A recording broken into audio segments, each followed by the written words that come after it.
విజయ్ దేవరకొండ ప్రస్తుతం తన కెరీర్లో చాలా కీలకమైన దశలో ఉన్నాడు.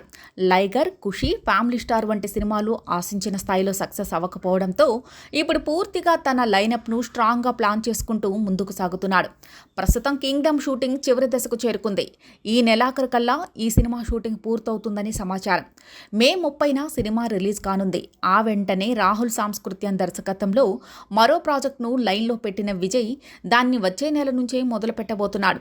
వరుసగా 2 సినిమాల షూటింగ్లు షెడ్యూల్ అవుతుండటంతో అతని కెరీర్లో మళ్లీ యూత్ఫుల్ ఎనర్జీ కనిపించనుంది.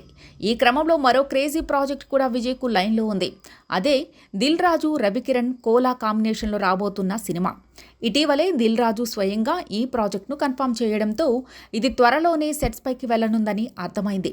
ముఖ్యంగా ఈ 2 సినిమాలు ఒకేసారి ప్రారంభం కాబోవడంతో విజయ్ దేవరకొండ పూర్తిగా తన కెరీర్పై ఫోకస్ పెడుతున్నట్లు స్పష్టమవుతోంది. అంటే అతను ఏకకాలంలో 2 సినిమాల షూటింగ్ను ఒకేసారి హ్యాండిల్ చేయనున్నాడన్నమాట. విజయ్ ఎప్పుడూ కొత్త కథలను ఎంచుకునే హీరో. రాహుల్ దర్శకత్వంలో రాబోయే సినిమా రాయలసీమ బ్యాక్డ్రాప్లో పీరియాడికల్ యాక్షన్ థ్రిల్లర్గా రూపొందుతోందని టాక్. రాహుల్ సాంస్కృత్యం తన గత సినిమాలు చూసుకుంటే కంటెంట్ పరంగా డిఫరెంట్ అనిపించే కథలను తీసుకోవడం కామన్.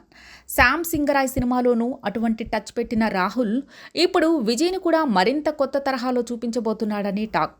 మరోవైపు రవికిరణ్ కోలా దర్శకత్వంలో దిల్ రాజు నిర్మించే సినిమా కూడా పక్కా మాస్ యాక్షన్ మూవీగా ఉండే అవకాశం ఉంది. ఇప్పటి వరకు విజయ్ ఎక్కువగా లవ్ స్టోరీలు, యూత్ఫుల్ ఎంటర్టైనర్స్ చేసినా ఇప్పుడు మాస్ అండ్ యాక్షన్ సినిమాల వైపు అడుగులు వేస్తున్నాడని ఇండస్ట్రీలో టాక్. గతంలో వచ్చిన టాక్సీ వాలా నుంచి సినిమాలు అతనికి మంచి మార్కెట్ను తీసుకొచ్చాయి. అదే మళ్ళీ ఇప్పుడు రాహుల్, రవికిరణ్ కోలా సినిమాలతో రిపీట్ అవుతుందని ట్రేడ్ వర్గాల్లో అంచనాలు ఉన్నాయి. ఒకవేళ ఈ 2 సినిమాలు విజయవంతమైతే విజయ్ తన స్టార్ స్టేటస్ను మరింత స్ట్రాంగ్ చేసుకునే అవకాశం ఉంది.